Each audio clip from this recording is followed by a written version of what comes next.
What up, dudes? It's Gaz, and welcome back to the Warframe video.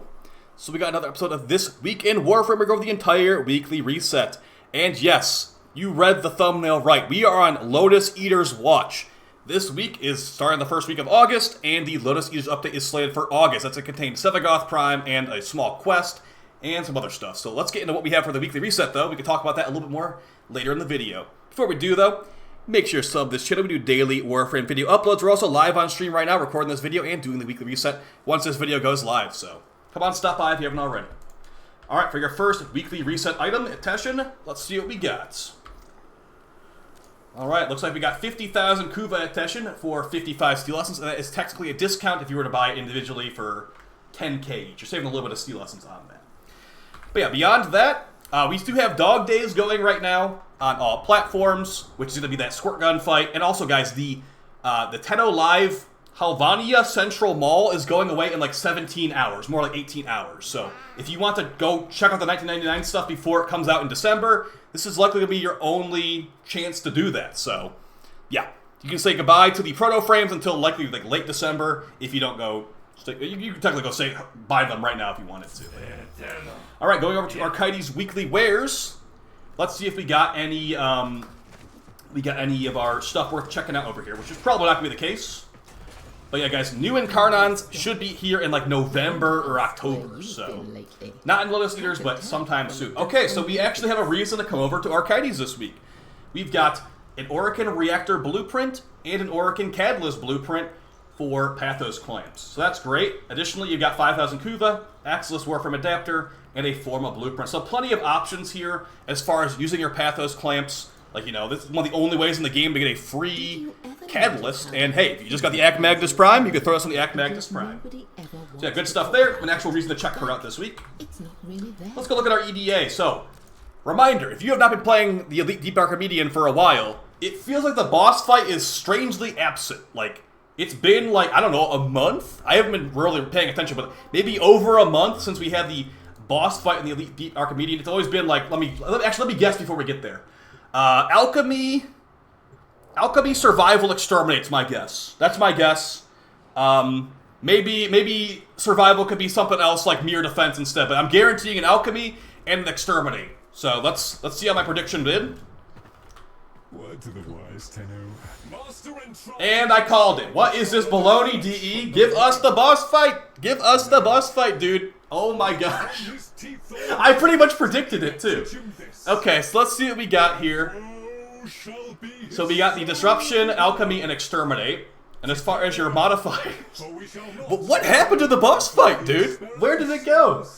Okay, so as far as your modifiers on the Disruption, all Gruzzlings are Eximus. Dude, honestly, don't even bother fighting that Gruzzling Eximus. It is so tanky. And not to mention, it has extra Overguard. All enemies have extra Overguard, equivalent to 50% of their maximum health. So that is going to be a Gruzzling tank Eximus. Oh my gosh. Not worth killing him. Just go find a key elsewhere. And for the final modifier, enemies will only take damage within 15 meters of a target. So that means the Demolist will be immune unless you get next to it. So a pretty easy one, actually. Just completely ignore the Gruzzling and just get near the Demolist to destroy them. For Alchemy, you got probably some pretty easy stuff, too. Hazardous Goods. Amphors will inflict their associated damage, so if you're carrying a Toxin Grenade, you take Toxin damage.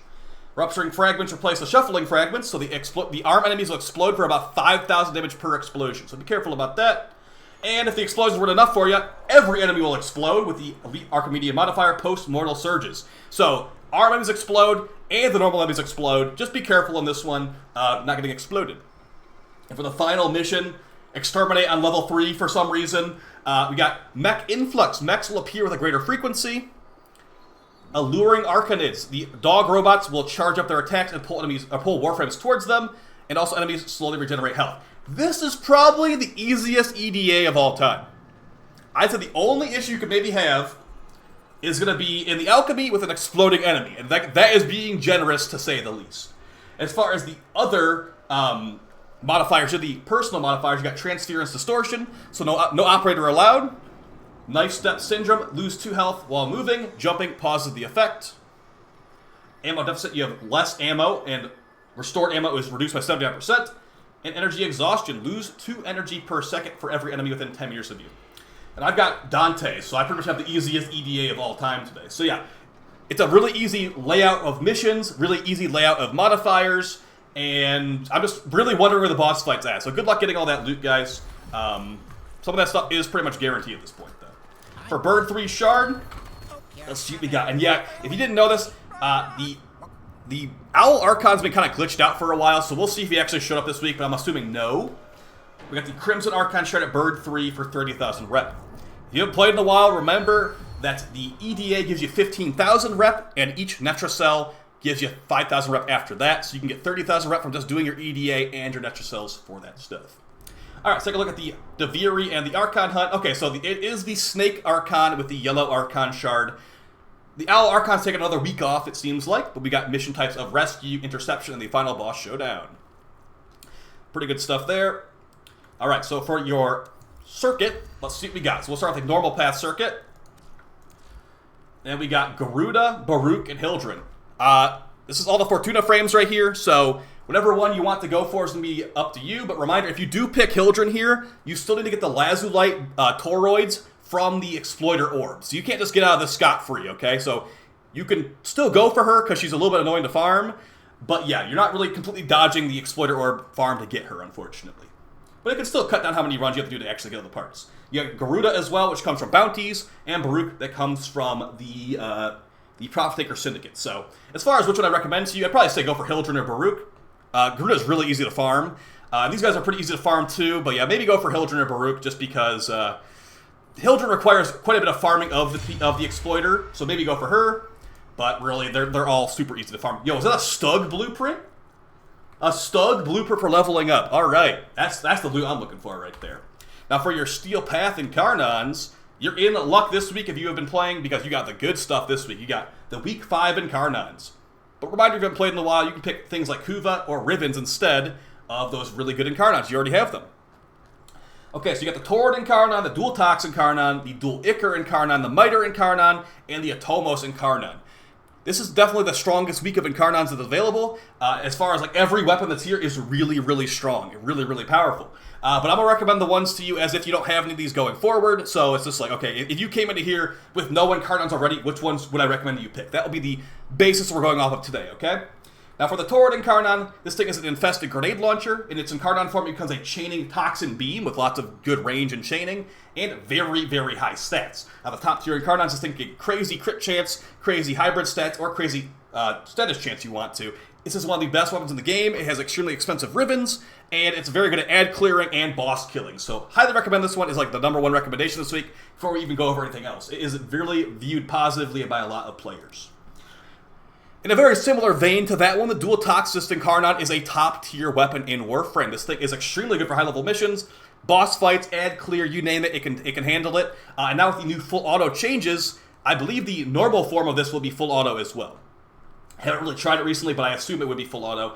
And now for the Incarnon form, it becomes actually full auto and will ricochet to nearby enemies. Throwing some punch through it can chain to like, a bunch of enemies with this thing. Really powerful pistol. Top-tier Incarnons give you increased critical chance. This thing has extra toxin, you get a headshot even too from its base. And if that wasn't enough for you, get a load of this. On ability cast, plus 5% multi-shot, stacks with 20 times. That lasts until you die or until like something else bad happens. So just 100% multi-shot just for existing, basically. If you cast 20 abilities, you have 100% multi-shot for the rest of the mission. So really nasty stuff here. I probably just tell you 1 and 2 right here. Go for these 2 right here, and you'll be having a great time at high-level missions. But we're here to talk about all of them, so I'm not going to just skip over these other ones. Dual Ichor Incarnon, one of the best melee Incarnons in the whole game. The Incarnon form will make it where it can get on kill, create a toxin cloud that will actually be procced off of your modded elements too. So if you mod for viral heat, the clouds will be viral heat, etc., etc. That's really strong, and this thing actually has really good stats for killing high-level enemies. Top tier Incarnon gives you a big status chance increase. This thing can slay out level 10,000 Thraxus quite quick. And they're dual swords, and dual swords have good modifiers and good stances. So, really high recommendation right here. But if you maybe already have good melee Incarnons or you just want the best of the best, this is like going to be like 3rd or 4th place right here compared to these ones. The Miter Incarnon, one of my favorites, but definitely a little more on the clunky side. It's an extremely crit-focused saw blade launcher. The Incarnon form makes it have homing, bouncing saw blades. And since it's so crit-focused, this thing is amazing against Acolytes. You can one-shot Acolytes quite easily with this thing. The top tier Incarnons give you a bunch of extra crit chance to one-shot that Acolyte. So yeah, very crit focused here. Very good for breaking Nullifier bubbles with the Scattering Justice augment. Actually, what is it called? Neutralizing Justice augment mod. A high chance to pop Nullifier bubbles when this thing is shot. And with the Incarnon form, you can take out like 20 Nullifiers in one bullet. Not even exaggerating. It will bounce between Nullifiers and killing them all. So very nasty stuff there. It's a primary at the end of the day. And for your final Incarnon, the Atomos Incarnon, it's a pure fire beam. The Incarnon form becomes a grenade launcher with blast damage. And this thing's really crit focused and really good. I've been using it with Ember, with all her heat procs and like armor strip and stuff. It's really good for high level missions. Although it does have some ammo issues, I'll say that. It has some ammo issues. As far as other weaknesses, it requires headshots to build the Incarnon form. Did mention this earlier. The Torrid builds Incarnon charge off of body shots because it's a grenade launcher.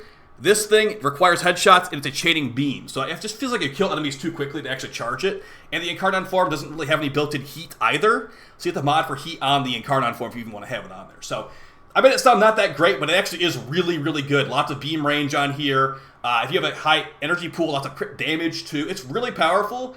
But yeah, I mean, I'm not recommending it first place at all this week. First and second place would be Incarnon Torrid, Incarnon Dual Tox. If you already have one of these, it'd probably be like, Miter and Dual Ichor after that. Or if you need another pistol, go for the Atomos. And maybe have some nostalgia, because the Atomos is like an actually low-level player weapon. You can make your low-level player weapon into an endgame weapon with this Incarnon upgrader. So yeah, number 1, number 2, Torrid, and Dual Tox. I don't think you're going to regret that at all, guys. That's be your Incarnons for the week. Let's go over your Nightwave and things like that. And then we can just talk about some of the things that we have going on in-game this week. Because yeah, Lotus Eaters is going to be hopefully here in like the next 2 weeks, I'd assume. Alright, for your Nightwave challenges, you got Earth Bounty Hunter, complete 3 different bounties on the Plains of Eidolon. Remember, Eidolon fights do have bounties as well, that should count for this. Jailer, complete 3 capture missions, can't be any quicker than that. Defense is your first Elite Weekly, complete a defense mission reaching at least wave 20. Okay, go find a quick one for that, like a small tile, like Hydron or something. Elite Beast Slayer, defeat the Steel Path Aura Worm. So if you have not done a Steel Path Aura Worm before, it's on Deviri, and it has more mechanics than the normal Aura Worm. There's like these extra rings on the side you have to rotate to the correct correlation or whatever, so it's really easy if you know what to do, but if you don't know what to do, you might need to watch like a guide or something on it. It's really not that bad. And then for your permanent weeklies, kill 30 Eximus, complete 15 missions, and kill 500 enemies. For your Nightwave credit offering store, let's see what we got this week. So you get your evergreen stuff at the top as always. We got some helmets here. Looks like we got the Nidus Prion helmet. I love that one. Okay, looks like pretty standard stuff here though. Nothing arcane helmet. No secret arcane helmets here.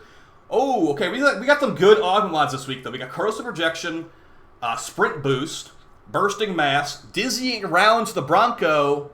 Definitely gonna talk about that one a little bit more. Energy siphon for the aura mod, shotgun scavenger aura mod, shield disruption, rifle scavenger, and EMP aura mods. Okay, so as far as all these mods right here, if you want to use the Bronco Incarnon, this is a must-have mod. The dizzying rounds augment mod. Look at how crazy this is. Shots from less than 8 meters away stun enemies and open up the finishers. And while we're at it, give it 200% more status chance as well.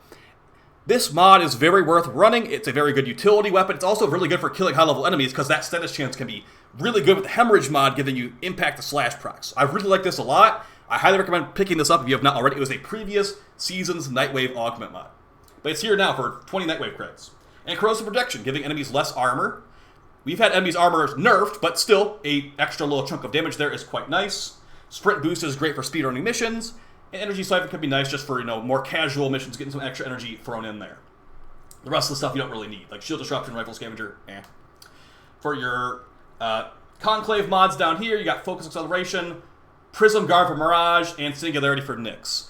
Prism guard for Mirage is very good, but I don't really use it as much nowadays. But yeah, some pretty good augment mods in the Nightwave store this week. And you also got the Dark Sword Blueprint. That's going to be basically your weekly reset, guys. Hopefully you got your Invigorations installed and all that stuff. But yeah, we are waiting on DE to announce the Lotus Eaters update. It should, like they said, it will be in August. So August already is going to be starting in like 3 days. So we'll see. I'm assuming it'll be the second week of August. So maybe expect Sevagoth Prime on August 6th.